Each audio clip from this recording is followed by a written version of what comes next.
Aliens जो परग्रहवासी है वो हमारे देश भारत में भी आए थे और उन्होंने हमारे देश में कई जगह पर उसके सबूत भी मिले हैं। तो जानते हैं कि वो कौन से सबूत है कि जो जाहिर करते हैं कि एलियंस हमारे देश इंडिया में भी आए थे।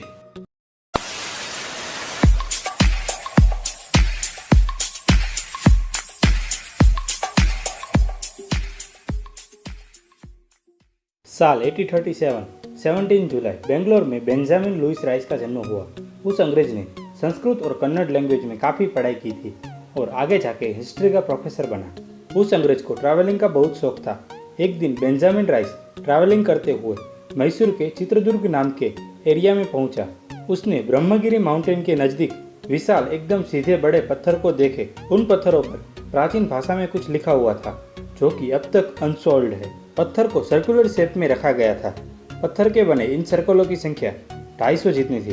वैज्ञानिकों ने रिसर्च के बाद बताया कि औसतन पत्थर का वजन 2 मेट्रिक टन है और ईस्वीसन पूर्व 1500 से ईस्वीसन 900 के दौरान बनाया गया होगा। उस समय उच्चारण के इंस्ट्रूमेंट भी नहीं थे, तो फिर वो पत्थर वहाँ पर लगाए कैसे गए और क्यों? और बेंजामिन राइस जिस अंग्रेज की हमने शुरुआत में बात की थी, उसने पत्थर पर के 9000 वर्ड्स को कन्नड़ लैंग्वेज में ग्रंथ बनाए जो आगे की रिसर्च में बहुत बड़ा योगदान था। और साल 1927 जुलाई 17 के दिन अंग्रेज की मृत्यु हो गई।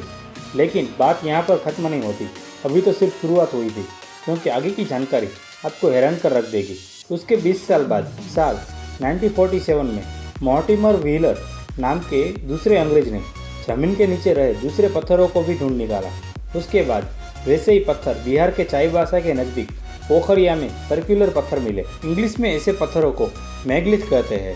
ऐसे मैग्लिथ मेघालय, मणिपुर और मिजोरम में भी मिले हैं। जब ये पत्थर बनाए गए हैं उस दौरान किसी बड़े साधन के बिना इतने सारे पत्थर कैसे रखे गए होंगे?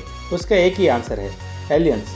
क्योंकि सभी पत्थरों को एक ही पैटर्न में है जो उस समय के इंसान के लिए संभव नहीं था, क्योंकि यह पत्थर मौसम का अनुमान करता है और उसके अंदर पृथ्वी 23.5 डिग्री झुकी हुई है, उसका भी काफ़ी बारीकी से ध्यान रखा गया है। और मून की एक स्थिति जिसे लूनार स्टैंड स्टिल कहते हैं, उसको भी यह पत्थर फॉलो करते हैं। एलियंस की मदद से इंसानों ने बनाए यह पत्थर के पीछे का लॉजिक जानने के लिए इसका पार्ट 2 भी बनाऊंगा। इसके लिए वीडियो को ज़्यादा से ज़्यादा लाइक करें और अपने दोस्तों के साथ शेयर भी करें।